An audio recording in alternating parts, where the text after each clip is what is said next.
vamos trabalhar um pouco com os botões que te permitem adicionar casas decimais ou excluir casas decimais. E isso ainda arredondando para efeito de visualização. Observa comigo aqui na prática, então, primeiro o reconhecimento, como sempre, dos botões, né? Então, aqui nós temos esse botão que tem o sinal de adição, que é o formato numérico adicionar casa decimal. E ao lado dele, o botão formato numérico excluir casa decimal. Então, esse aqui é o formato numérico adicionar casa decimal, e ao lado dele, o botão formato numérico excluir casa decimal. Vamos verificar como eles funcionam, né? Então, se eu digitar aqui nessa célula o valor 7,5, opa, vamos, não 7,5, vamos observar agora qual vai ser a funcionalidade desse botão, é bem interessante. Vamos lá, passo a passo, só para te mostrar o funcionamento bem direitinho, certo? Esse número 7,5, ele possui uma casa decimal. Se eu clicar no botão adicionar casa decimal, vai ficar 7,50. Se eu clicar de novo, 7,500. Vamos clicar para verificar? Então, olha só. Cliquei uma vez no botão adicionar casa decimal, 7,50. Cliquei outra vez, 7,500. Porque ele está adicionando casas decimais cada vez que eu clico nesse botão.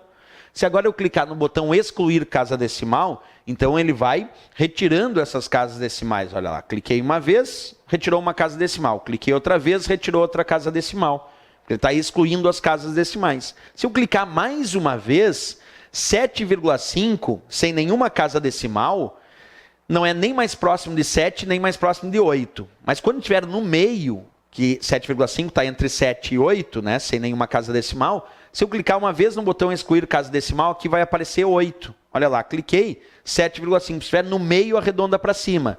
Agora, se estiver para baixo do meio, arredonda para baixo. Quer ver? Ó? Vamos adicionar uma casa decimal, voltou a aparecer 7,5. Ali, eu vou digitar, no lugar do 7,5, 7,2.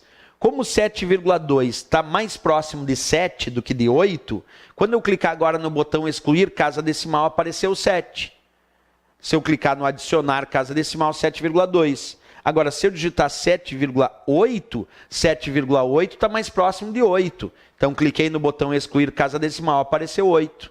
O problema é estar no meio, né? Porque quando eu tenho 7,5, alguém me pergunta, professor, e 7,5? Não é. Está bem no meio, porque tem 7 aqui embaixo, 8 lá em cima e 7,5 no meio. E aí, o 7,5 é mais próximo de cima ou de baixo? Como está no meio, a regra é, se está no meio, arredonda para cima. Então, clicando agora no botão excluir casa decimal, apareceu 8 no lugar desse 7,5, porque estando no meio, ele arredonda para cima. Mas arredonda só para efeito de visualização. Por que eu digo isso? Porque lá na barra de fórmulas, observa, lá está escrito 7,5. Aqui 8 e aqui 7,5. Porque esse botão excluir casa decimal ou o botão adicionar casa decimal, eles não alteram o valor da célula. É só para efeito de visualização, mas não altera de fato o valor da célula. Clicando novamente em adicionar, voltou a aparecer 7,5.